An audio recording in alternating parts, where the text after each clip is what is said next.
Welcome to Akshara TV news బులెటిన్ల ముందుగా headlines. Indiramma ఇండ్ల కోసం మంత్రి పొంగులేటి శ్రీనివాస్ రెడ్డిని నిలదీసిన మహిళలు. కరీంనగర్ కాంగ్రెస్ పార్టీలో బయటపడ్డ వర్గ విభేదాలు. వక్ఫ్ బిల్లు సవరణ చట్టంను వ్యతిరేకిస్తూ భారీ ర్యాలీ. రాయ్ బరేలీలో విశాఖ ఇండస్ట్రీస్ రూపొందించిన ఆటమ్ సోలార్ గ్రూప్ను అధికారికంగా ప్రారంభించిన రాహుల్ గాంధీ. కుప్పంలో ఘనంగా ఎమ్మెల్సీ కంచెల శ్రీకాంత్ జన్మదిన వేడుకలు. రాజ్యాంగ పరిరక్షణ యాత్రలో పరకాల ఎమ్మెల్యే రేవూర్ ప్రకాష్ రెడ్డి. ఇక వివరాల్లోకి వెళ్తే, ఎండల తీవ్రతకు కోల్బెల్ట్ నిప్పులు కొలిమిగా మారింది. బాణుడి తాపంతో సింగరేణి ఓపెన్ కాస్ట్ బొగ్గు గనులు అగ్నిగోళంగా మారాయి. ఎండ తీవ్రత ఉక్కపోతతో కార్మికుల విలవిలలాడిపోతున్నారు.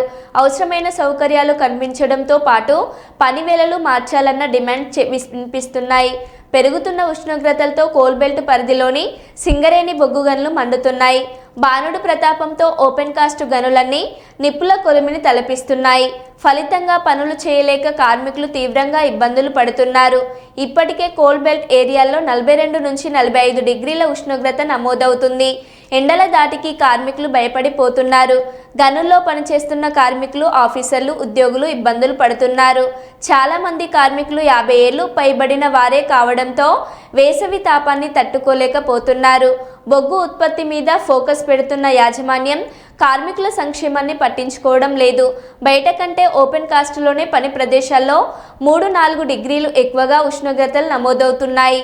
అయినా మేనేజ్మెంట్ ఉపశమనం చర్యలపై పూర్తి స్థాయిలో దృష్టి పెట్టడం లేదని కార్మిక సంఘాల నేతలు ఆవేదన వ్యక్తం చేస్తున్నారు.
తప్పదుగా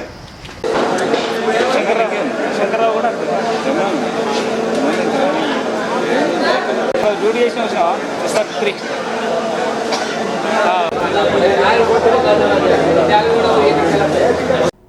వక్ఫ్ బిల్లు సవరణ చట్టాన్ని వ్యతిరేకిస్తూ కర్నూలులో ఆల్ ఇండియా ముస్లిం పర్సనల్ లా బోర్డు ఆధ్వర్యంలో భారీ ర్యాలీ చేశారు.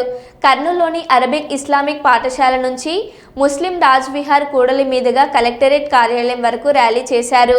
అనంతరం కలెక్టరేట్ కార్యాలయం ముందు ముస్లిం మత పెద్దలు, వైసీపీ వామపక్ష పార్టీల నాయకులు కేంద్ర ప్రభుత్వానికి వ్యతిరేకంగా మాట్లాడారు. వక్ఫ్ సవరణ బిల్లును రద్దు చేసుకుంటే ఎంపీల ఇండ్లు ముట్టడి చేస్తామని అన్నారు. భవన నిర్మాణ కార్మికుల సంక్షేమ పథకాలు అమలు చేసేంత వరకు పోరాటం. భవన నిర్మాణ కార్మికుల సంక్షేమ పథకాలు అమలు చేసేంత వరకు పోరాటం. భవన నిర్మాణ సంక్షేమ మాకు, మా సంక్షేమ బోర్డు మాకు, మా సంక్షేమ బోర్డు మాకు, మా పథకాలు మాకు, మా పథకాలు మాకు, మా పథకాలు మాకు, మా పథకాలు మాకు. బోర్డులో వాడుకున్న డబ్బులు వెంటనే ప్రభుత్వం వాడుకున్న సంక్షేమ పథకాలకు నిధులు, సంక్షేమ పథకాల ఐక్యత, భవన నిర్మాణ కార్మికుల ఐక్యత. పోరాటం. సంక్షేమ బోర్డును పునరుద్ధరించేంత వరకు పోరాటం. సంక్షేమ బోర్డును భవన నిర్మాణ కార్మికుల ఐక్యత, మా సంక్షేమ బోర్డు చేసేంత వరకు సిఐటిఓ నీళ్ళు ఇచ్చేంత వరకు మట్టి పని అడ్డాలలో చెట్లు. సంక్షేమ బోర్డు పునరుద్ధరించాలని, సంక్షేమ పథకాలు అమలు చేయాలని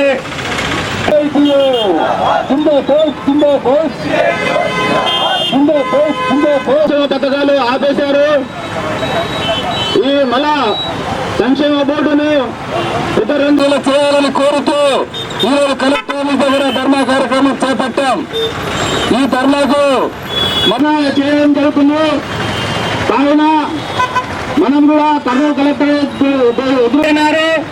వాళ్లకు ఒక నిమిషము మన భవన నిర్మాణ కార్మిక జిల్లా కమిటీ మౌనం పాటించాల్సింది కోరుతున్నాము.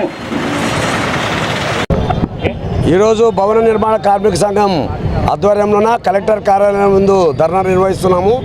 ఈ ధర్నా ప్రధాన ఉద్దేశము దాదాపు 20 సంవత్సరాలు పోరాడి సాధించుకున్న కార్మిక సంక్షేమ బోర్డు, అంటే భవన నిర్మాణ కార్మికుల సంక్షేమ బోర్డు.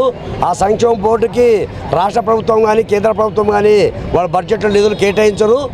దీనికి సంబంధించిన నిధులు ఎవరైతే 10 లక్షలకు పైబడి నిర్మాణాలు చేపడతారో అటువంటి వాళ్ళు పర్మిషన్ తీసుకునేటప్పుడే 1% సెస్ కట్టాల. ఆ సెస్ ద్వారా దాదాపు కొన్ని వేల కోట్ల రూపాయలు ఈరోజు నిల్వ ఉన్నాయని చెప్పి కూడా ఈ సందర్భంగా గుర్తించాలా. అటువంటి నిల్వ ఉన్న డబ్బులతోన ఎవరైతే బిల్డింగ్ వర్కర్స్గా ఉన్నారో అటువంటి వాళ్ళకి సంక్షేమం కోసము, అంటే పిల్లలు చదువుకుంటే స్కాలర్షిప్లు కానీ, డెలివరీ సందర్భం కానీ, లేకపోతే వాళ్ళు పని చేతగానప్పుడు 50 సంవత్సరాల తర్వాత పెన్షన్ సౌకర్యం కల్పించాలని చెప్పి దాంట్లో ఇముడు ఉన్నాయి. అటువంటి దాన్ని నిర్వీర్యం చేసే పద్ధతిలోన కేంద్ర ప్రభుత్వం ప్రయత్నం చేస్తుంది. అంటే మన రాష్ట్ర ప్రభుత్వం వరకు వస్తే చంద్రబాబు నాయుడు గతంలో ఆయన ముఖ్యమంత్రిగా ఉన్నప్పుడు దాదాపు 600 నుంచి 700 కోట్ల రూపాయలు చంద్రన్న బీమా పథకానికి అమలు చేసి తూతూ మంత్రంగా ఆ సంక్షేమ బోర్డుని ఏర్పాటు చేయడం కూడా జరిగింది.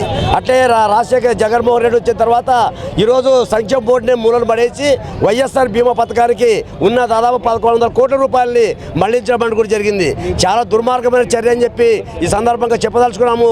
అందుకోసమే భవన నిర్మాణ కార్మికులు జగన్మోహన్ రెడ్డి ఓడించేటటువంటి కీలక పాత్ర వహించారు. ఈరోజు కూటమి ప్రభుత్వం వచ్చి దాదాపు 11 సంవత్సరాలు అయింది.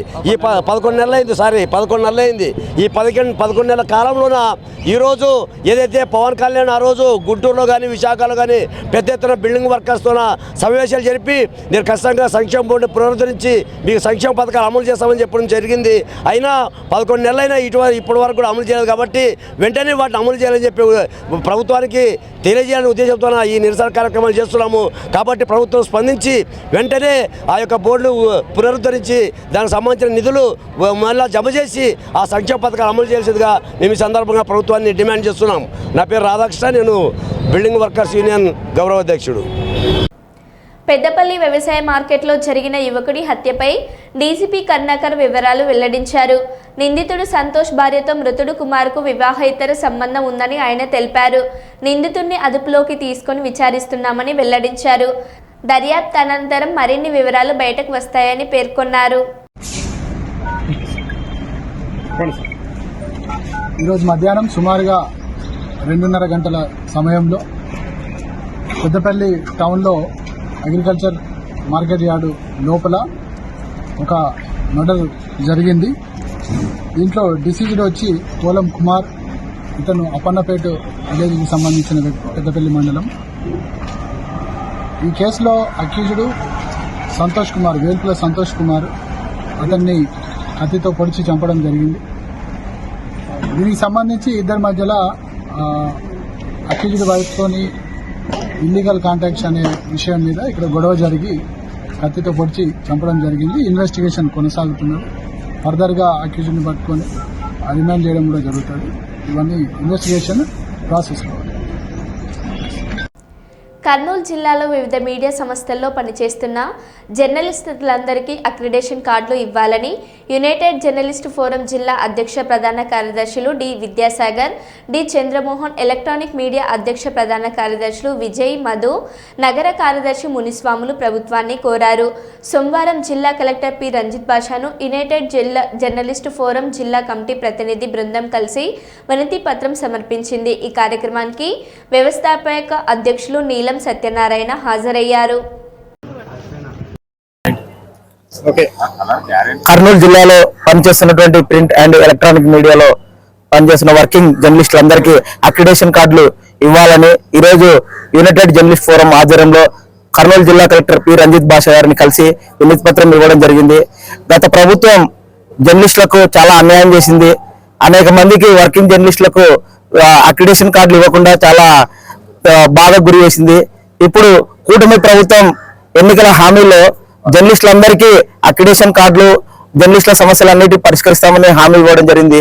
అందులో భాగంగా ఈ త్వరలో జూన్లో మా అక్రిడేషన్ కార్డుల రెన్యువల్ గడువు కూడా ముగియనుంది.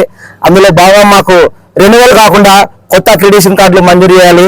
అలాగే గత ప్రభుత్వం ఇచ్చినటువంటి జీవోను రద్దు చేసి జిల్లాలో పనిచేస్తున్నటువంటి అర్హత కలిగిన ప్రతి ఒక్క జర్నలిస్టులందరికీ అక్రిడేషన్ కార్డులు మంజూరు చేయాలనేది యునైటెడ్ ఫోరం జర్నలిస్ట్ ఫోరం జిల్లా కమిటీగా డిమాండ్ చేయడం జరుగుతుంది. నా పేరు డి చంద్రమోహన్, జిల్లా కార్యదర్శి. ఈరోజు కర్నూలు జిల్లా కలెక్టర్ గారిని అక్రిడేషన్ సంబంధించి కొత్త అక్రిడేషన్ మంజూరు చేయాలని కోరుతూ యూజేఎఫ్ తరఫున వినతి పత్రం ఇవ్వడం జరిగింది.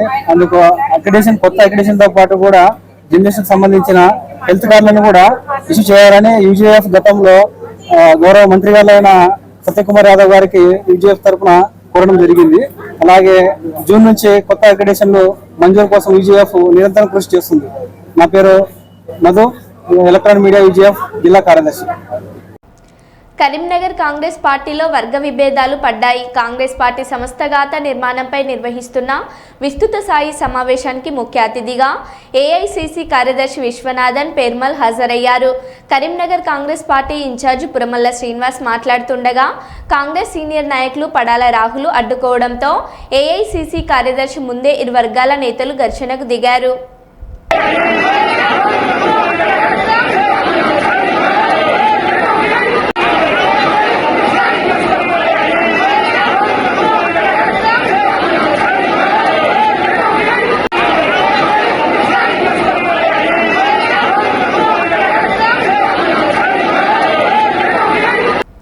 జై బాపు, జై భీమ్, జై సంవిధాన్ రాజ్యాంగ పరిరక్షణ యాత్రలో పర్కాల ఎమ్మెల్యే రేవూరి ప్రకాష్ రెడ్డి పాల్గొన్నారు. సోమవారం రాత్రి నడికూడ మండల కేంద్రంలో అంబేద్కర్ విగ్రహానికి పూలమాలలు వేసి నివాళులర్పించారు. జమ్మూ కాశ్మీర్ పహల్గాంలో అమాయకులైన పర్యాటకులపై ఉగ్రవాదుల దాడులను ఖండిస్తూ 2 నిమిషాల మౌనాన్ని పాటించారు. అనంతరం రాజ్యాంగ పరిరక్షణకు కట్టుబడి ఉంటామని ప్రతిజ్ఞ చేశారు. లింగ ధనిక పేదలాంటి ఏ రకమైన భేదాలు లేకుండా అందరికీ సమాన హక్కులు, బాధ్యతలు రాజ్యాంగం కల్పించింది. ఇటీవల పరిణామాలు రాజ్యాంగ స్ఫూర్తిని దెబ్బతీస్తూ ప్రజాస్వామ్య విలువలను కుప్పం టీడీపీ కార్యాలయంలో మీడియా సమావేశం నిర్వహించడం జరిగింది. ఈ సమావేశంలో ప్రభుత్వ విప్ ఎమ్మెల్సీ కంచర్ల శ్రీకాంత్ మాట్లాడుతూ కుప్పం మున్సిపల్ చైర్మన్గా టీడీపీ తరపున సెల్వరాజ్ ఎన్నికయ్యారని తెలిపారు. మున్సిపల్ ఎన్నికలకు సహకరించిన కౌన్సిలర్లకు ధన్యవాదాలు తెలియజేశారు. 2021లో జరిగిన కుప్పం మున్సిపల్ ఎన్నికల్లో వైఎస్ఆర్ పార్టీ ప్రజలను భయభ్రాంతులకు గురి చేసి ఎన్నికల్లో గెలుపొందడం జరిగిందన్నారు. కొన్ని వార్డులలో ఎన్నికలు నిర్వహించేందుకు వైసీపీ అడ్డుకోవడం జరిగిందన్నారు.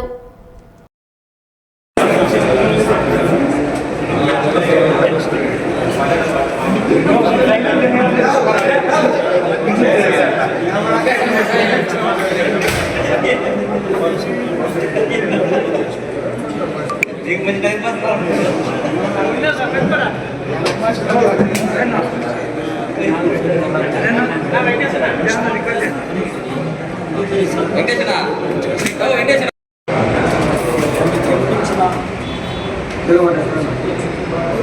గారు పిఎస్ మునరత్న గారు అందరికీ నా ధన్యవాదాలు. మా కౌన్సిలర్లు అందరికీ ధన్యవాదాలు. గెలిపించిన కౌన్సిలర్లకి అందరికీ ధన్యవాదాలు. ఈ దాము సోము నాకు ఎంతో రుణపడి నాకు కూడా మంచి చేసినారు. అందువల్ల వాళ్ళకి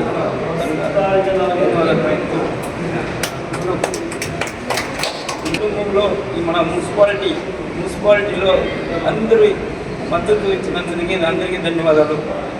ఇప్పుడు చంద్రబాబు సార్కి ఆయనకి పాదాభివందనం చేస్తూ తిరిగి లోకేష్ గారికి పాదాభివందనం చేసుకుని ఇప్పుడు అందరినీ నేను మనస్ఫూర్తిగా కలుపుకొని ఈ మున్సిపాలిటీ అభివృద్ధికి ఎంతో నా శక్తి సంబంధంతో పనిచేసి అందరినీ కలుపుకొని నేను సార్కి మంచి భవిష్యత్తుగా నేను రుణపడి నా ప్రాణ ఉండే వరకు నేను ఆయనకి రుణపడి ఉంటాను. మంచిది కలిసి అందరికీ మంచి చేస్తాను. అందరికీ నమస్కారం. ఈరోజు కుప్పం నియోజకవర్గంలో ఒక పండుగ వాతావరణం నెలకొంది. తెలుగుదేశం పార్టీ తరఫున మున్సిపల్ చైర్మన్గా సెల్వరాజు గారు ఎంపిక కావడం జరిగింది. ముందస్తుగా ఆయనకి తెలుగుదేశం పార్టీ తరఫున శుభాకాంక్షలు తెలియజేస్తున్నాం. అలాగే సహకరించినటువంటి కౌన్సిలర్ మిత్రులందరికీ కూడా పేరు పేరున హృదయపూర్వక నమస్కారాలు, ధన్యవాదాలు తెలియజేస్తా ఉన్నాం. మీ అందరికీ తెలుసు 2021లో కుప్పంలో ఎటువంటి విధ్వంసకరమైన కార్యక్రమాలు చేపట్టి మున్సిపాలిటీని వైసీపీ గెలుచుకుందో మనందరికీ తెలుసు. ఆ రోజు కేసులు కానీ లాఠీ అది చూసి ఇటువంటి ఒక అద్భుతమైన కార్యక్రమంలో మేము భాగస్వాములు అవ్వాలని చెప్పనేసి కౌన్సిలర్ మిత్రులందరూ చాలామంది పక్కపాటి నుంచి వచ్చి మేము అంతకుముందు తెలుగుదేశమే, చంద్రబాబు నాయుడు గారంటే మాకు ప్రాణం, చిన్న చిన్న స్థానిక కారణాల వల్ల మేము బయటికి వెళ్ళటమే కానీ ఆయన అంటే మాకు అపారమైన గౌరవం, ప్రేమ అన్నీ ఉన్నాయి. మా కుప్పం ఈరోజు ఈ విధంగా ఉందంటే కారణం, మా జీవితాలు ఈ విధంగా బాగుపడ్డాయంటే కారణం ఆ మహానాయకుడు అని చెప్పనేసి వాళ్ళందరూ వచ్చి చంద్రబాబు నాయుడు గారి నాయకత్వంలో పనిచేయడానికి రావడం జరిగింది. డాక్టర్ సుధీర్ గారు కూడా గారి సారథ్యంలో ఈ రాష్ట్రాన్ని అద్భుతమైన ఆంధ్రప్రదేశ్గా, స్వర్ణాంధ్రప్రదేశ్గా తీర్చిదిద్దుతుందని మేము ప్రగాఢంగా నమ్ముతున్నాం, పని చేస్తామని తెలియజేసుకుంటూ మరొకసారి సహకరించిన కౌన్సిలర్ మిత్రులకి, ఇతర నాయకులు ఎవరైతే ఈ 3-4 రోజుల నుంచి ఈ కార్యక్రమాన్ని పర్యవేక్షిస్తున్న టౌన్ పార్టీ అధ్యక్షులు అయితేనేమి, క్లస్టర్ ఇన్ఛార్జెస్ అయితేనేమి, ఇతర ముఖ్య నాయకులు అందరూ కూడా పేరు పేరున శిరస్సు ఉంచి మనస్ఫూర్తిగా ధన్యవాదాలు తెలియజేస్తూ నాతో పాటు అనిత్యం నాకు సలహాలు సూచనలు ఇస్తూ నాతో ముగ్గురం కలిసి పిఎస్ మునరత్న గారు అయితేనేమి, డాక్టర్ సురేష్ గారు అయితేనేమి ఏ విధంగా ముందుకెళ్లాలనే దాని మీద వాళ్ళు చేసిన కృషిని నేను మరవలేను. వాళ్ళిద్దరూ కూడా మనస్ఫూర్తిగా ఈ సందర్భంగా ధన్యవాదాలు తెలియజేసుకుంటూ సెలవు చేసుకుంటున్నాను. Thank you. మేడ్చల్ మల్కాజ్గిరి జిల్లాలోని ప్రజా దర్బార్లో డిఆర్ఓ హరిప్రియని కలిసి జవహర్ నగర్లోని ఇంటి పర్మిషన్ల కోసం కొత్త హౌస్ ట్యాక్స్ మరియు ఇల్లు ఫ్లాట్ల రిజిస్ట్రేషన్ చేసుకునే సదుపాయాన్ని కల్పించాలని వినతి పత్రం ఇవ్వడం జరిగింది. జవహర్ నగర్లో దాదాపు 30 సంవత్సరాల నుంచి దాదాపు 318 ఎకరాలలో గ్రామ కంఠంలో నివసించే అర్హులైన వారందరికీ ఇల్లు కట్టుకోవడానికి ఇంటి పర్మిషన్లు ఇవ్వాలి మరియు గ్రామ కంఠంలో ఉన్నవారికి ఆన్లైన్ టాక్స్లు తీసుకొని ఓనర్లు పేర్లు ట్యాక్స్లో వచ్చే విధంగా చేయాలని మరియు ప్లాట్లు ఇల్లు రిజిస్ట్రేషన్ చేసుకునే విధంగా ప్రభుత్వం తగిన చర్యలు తీసుకోవాల్సిందిగా వినతి పత్రం అందజేశారు. కార్పొరేటర్ వచ్చారు, మేయర్ వచ్చారు, కానీ మా 30 ఏళ్ళ జవహర్ నగర్ ఎక్స్టెన్షన్ ల్యాండ్కి ఇప్పటి వరకు మా ఇంట్లో పర్మిషన్ ఇస్తలేరు. బాధాకర విషయం ఏంటంటే మొన్న ఒక 2 రోజుల ముందు దాదాపు 7-8 బిల్డింగ్లు కూలగొట్టేసారు. అంటే 30 ఏళ్ళ నుంచి మేము జవహర్ నగర్లో ఇంటి ట్యాక్సులు కట్టుకొని ఉన్నా కానీ మాది 318 ఎకరాలు ఏదైతే గ్రామకంఠం ఉందో ఆ గ్రామకంఠంలో హౌస్ ట్యాక్సులు తీసుకుంటలేరు. హౌస్ ట్యాక్స్లలో మా పేర్లు వస్తలేవు, మా ఇల్లు కొట్టుకోవడానికి పర్మిషన్లు ఇస్తలేరు. మేము ఒకటే డిమాండ్ చేస్తున్నాం బీజేపీ పార్టీ నుంచి, రాష్ట్ర ఓబీసీ మోర్చా నుంచి, ఏదైతే మేము జవహర్నగర్ 30 సంవత్సరాలు నివసిస్తామో మా నివసించే వాళ్ళకు ఇండ్ల పర్మిషన్ ఇవ్వాలి, కొత్త ఇండ్ల ట్యాక్సులు తీసుకోవాలి. అదేవిధంగా మా ఇల్లు రిజిస్ట్రేషన్ అయితే మీ ప్రభుత్వానికి రెవెన్యూ వస్తుంది, మా మున్సిపాలిటీ కూడా డెవలప్ అవుతుందని మేము కోరుకుంటున్నాం. ఇంకో విషయం ఏంటంటే ఏదైనా మున్సిపాలిటీలో హౌస్ ట్యాక్స్ కడితే ఓనర్ ఆఫ్ ప్రాపర్టీ అని వస్తుంది. ఎందుకు? మేము ఏదైతే 30 సంవత్సరాలు మేము జీవిస్తున్నామో మేము ట్యాక్స్ కడితే మా ఇంటి ఓనర్ల పేరు రావాలని చెప్పేసి మేము ఇప్పటికీ 2-3 సార్లు మన రేవంత్ రెడ్డి ప్రజాదరణ దిగడం, మున్సిపల్ ఆఫీసులు ఇచ్చడం, ఈ కలెక్టర్ ఆఫీస్లో కూడా ఇది 2వ సారి మేము వేయడం. అంటే రేవంత్ రెడ్డి గారు మీరు ఎన్ని కళ్ళబొల్లి మాటలు చెప్పారు, ప్రజల సమస్యలు తీర్చడానికి మేము ప్రజా దర్బారు పెట్టామన్నారు. మళ్ళీ మీ ప్రజా దర్బార్నే ఇప్పటికి 3 సార్లు మా జవహర్ నగర్ గురించి, మా జవహర్ సమస్యల గురించి ఇస్తే ఇప్పటి వరకు దానిపైన ఎటువంటి స్పందన లేదు. మా చెత్త వేయడానికి మీ రేవంత్ రెడ్డి గారు మా జవహర్ నగర్ గుర్తుకొస్తుంది. ఏదన్నా మూసినాలు ఇల్లులు పోతే స్థలాలు ఉన్నాయి జవహర్ నగర్ అని మీకు గుర్తుంటుంది. మళ్ళీ ఇదే పోయిన ఎలక్షన్లలో మా జవహర్ నగర్లో మీటింగ్ పెట్టి మీ జవహర్ నగర్ని డెవలప్ చేస్తా అని చెప్పి మా జవహర్ నగర్ పేరు వాడమే ఉంది కానీ మా జవహర్ నగర్ ప్రజలకు మీరు చేసింది ఏం లేదు, కనీస డెవలప్మెంట్ లేదు. ఇంతకుముందుకు రోడ్లు డ్రైనేజ్లను పడ్డాయి కానీ ఇప్పుడు ఆ రోడ్లు పడతలేవు, డ్రైనేజ్ పడతలేదు. మాకు ఉండాల్సిన దాదాపు 3 లక్షల మంది జవహర్ నగర్లో మేము నివసిస్తే మాకు ఒక ప్లే గ్రౌండ్ లేదు, ఒక పార్క్ లేదు, ఒక 100 పడకల హాస్పిటల్ లేదు, ఒక కాలేజీ లేదు, ఒక ఐటీ కళాశాల లేదు, రోడ్లు కూడా సరిగా లేవు. ఈ మధ్యలో డ్రైనేజ్ వ్యవస్థ కూడా మొత్తం ఖరాబ్ అవుతుంది. ఆ చెన్నాపూర్ చెరువు కూడా తూర్పాలిగా చేసి వదిలేసారు, అక్కడ సీసీ కెమెరాలు లేవు. మొత్తం అక్కడ సాయంత్రం అయితే ఎన్నో అరాచకాలు జరుగుతున్నాయి. కాబట్టి మేము ఒకటే కోరుతున్నాం, జవహర్ నగర్ ప్రజలను కూడా మమ్మల్ని ఒక సామాన్య ప్రజల్లా గుర్తించి మాకు అక్కడ ఇల్లు కట్టుకోవడానికి వెంటనే ఇండ్ల పర్మిషన్ ఇవ్వాలి. ఎందుకు మీరు ఇండ్ల పర్మిషన్ ఇవ్వలేరు? మీరు ఇండ్ల పర్మిషన్ ఇవ్వకపోవడం వల్ల దళారులు ఒక్కొక్క ఇంటికి 2-3 లక్షల రూపాయలు వసూలు చేస్తారు. అటు గవర్నమెంట్కి లాభం జరుగుతలేదు, ఇటు పేదలకి లాభం జరుగుతలేదు. మధ్యలో ఎవరైతే దళారులో వాళ్ళు ధనవంతులు అవుతారు. మళ్ళీ మా దగ్గర ఎమ్మెల్యే పోటీ చేసిన ఉజ్జేష్ కుమార్ యాదవ్ గారు మీరెందుకు మా జవహర్ నగర్ గురించి మీరు పట్టించుకోలేరు? మీరు ఎలక్షన్ల ముందు వచ్చి ఓట్లు అడిగితే కాదు. మేము ఏదో బీజేపీని ఒకటి డిమాండ్ చేస్తున్నాం. మాకు చాలా సమస్యలు జవహర్ నగర్లో. ఇల్లు కట్టుకోవడం పర్మిషన్ ఇవ్వకపోవడం, ఇంటి ట్యాక్సులు తీసుకోకపోవడం, ఇంటి ట్యాక్సులు లేకపోవడం వల్ల నీటి కనెక్షన్ ఇస్తలేదు. ఇట్లా ఒకదానికొకటి టైప్ అయిపోయింది.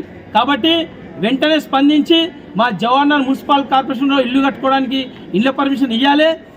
కొత్త 318 ఎకరాల గ్రామ కంఠంలో ఏవైతే హౌస్ ట్యాక్స్ తీసుకొని చెప్పేసి మేము రేవంత్ రెడ్డి దగ్గరికి 3 సార్లు పోయినాం, కలెక్టర్ ఆఫీస్కి 2 సార్లు తిరిగినాం, మున్సిపాలిటీ అయితే 4 సార్లు తిరిగినాం.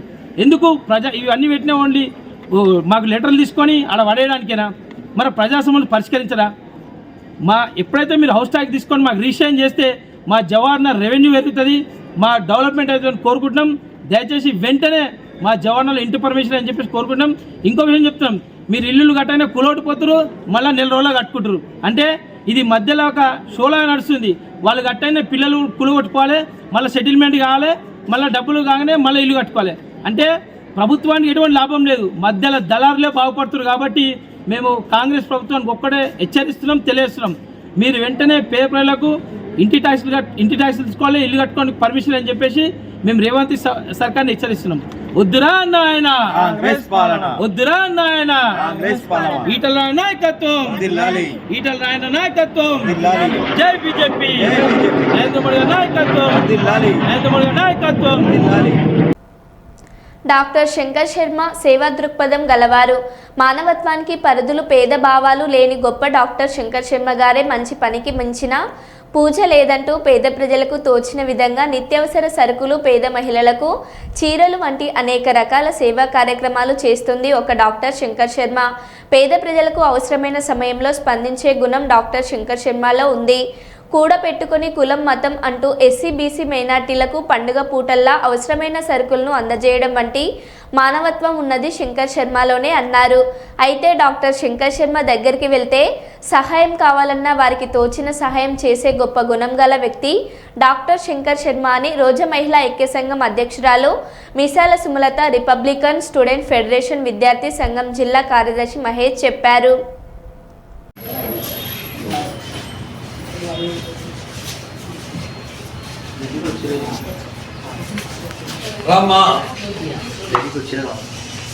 అందరికి అందాలా ఎవరికన్నా అందకుంటే ఇప్పుడే చెప్పండి. నీకు అందిందా? నువ్వు నీకు అందిందా? నీకు నవ్వండి అందరూ. సరే ఇక్కడ చూడండి.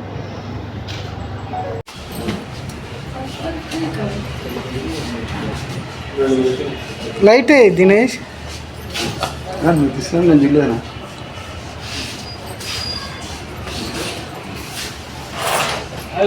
అంతే సార్.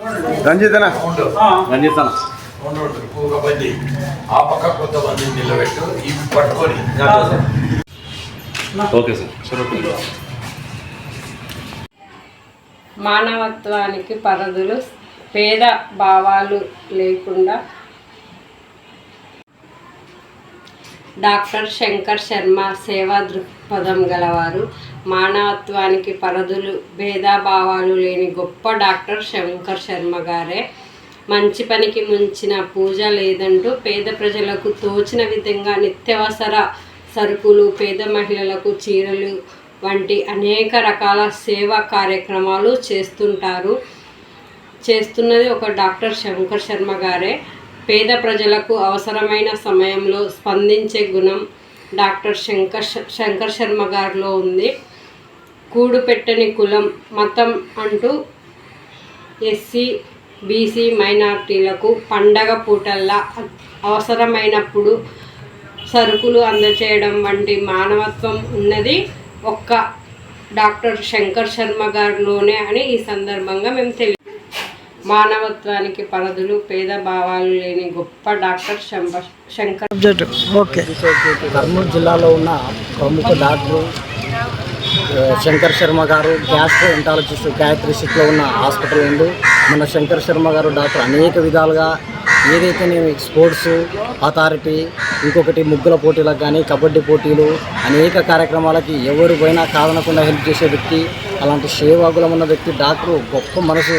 ఇలాంటి వ్యక్తిని మేము ఎప్పుడు చూడలేదు. ఇలాంటి వ్యక్తి ఇంకా ముందు కార్యక్రమాలకి గొప్పగా హెల్ప్ చేయాలని, అలాగే పలు కార్యక్రమాలకి విద్యార్థి స్టూడెంట్ సంఘాలకు అయితేనేమి, ఇంకొకటి స్పోర్ట్స్కి అయితేనేమి, అందరికీ భోజన వసతి కార్యక్రమాల ద్వారా అనేక విధాలుగా హెల్ప్ చేశాడు. మరో బులెటిన్లో మళ్ళీ కలుద్దాం. Stay tune.